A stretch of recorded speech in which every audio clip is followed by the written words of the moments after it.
So I taught classes around this time, and I would teach all the students every year. I would give them AOL and watch how you go into chat rooms and find people that are strangers, and the amount of communication just explodes in your life. The number of strangers that you can meet but actually talk to, and you don't have to be afraid of a personal interaction.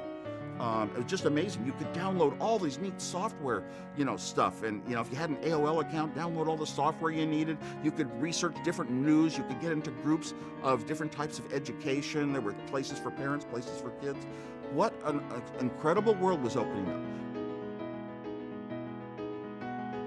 And I think one of the things that's beautiful about the web is that it wastes time. And that we can bring that kind of playfulness back into that kind of hyperlink, let's see where it goes and I'll wander and get lost. And I think that's beautiful. The question of anonymity on the web is a pretty interesting one. If you spend any time in political discussions or any kind of lifestyle discussion on the web, forums and postings and so on, you could see that the conversation typically degenerates to a very uncivil level quickly, particularly when and as the people who are posting are anonymous. You don't know who they really are. They lack accountability. People feel free to say whatever they want, and that's one downside to anonymity.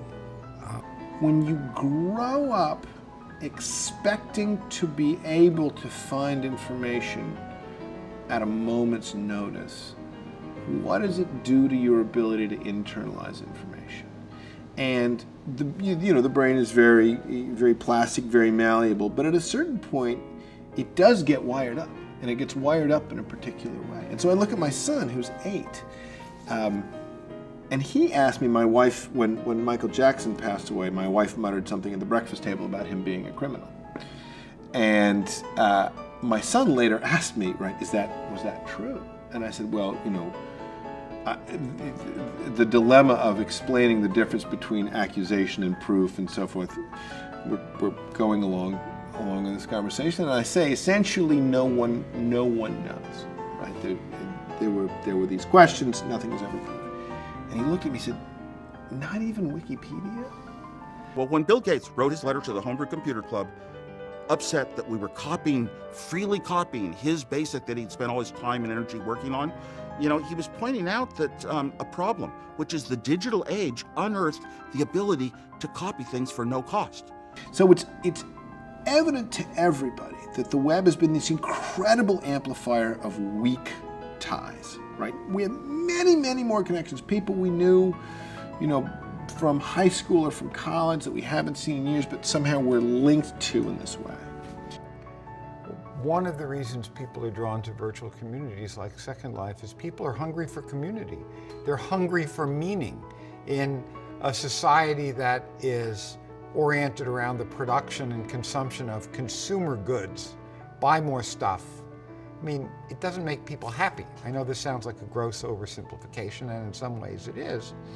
But when there's an alternative to be able to reach out and to find kindred spirits who have common interests or share a common perspective on life and to feel fulfilled by that, people will do that even if it is a somewhat low resolution version of reality. And I would call a virtual world like a very low res version of real reality.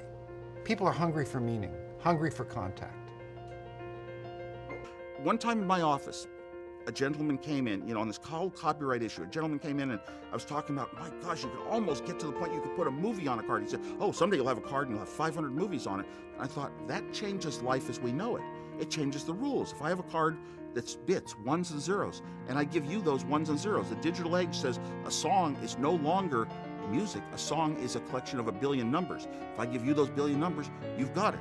It's so easy. And that it quite literally delivers power to the people. It essentially opens up participation in the public sphere.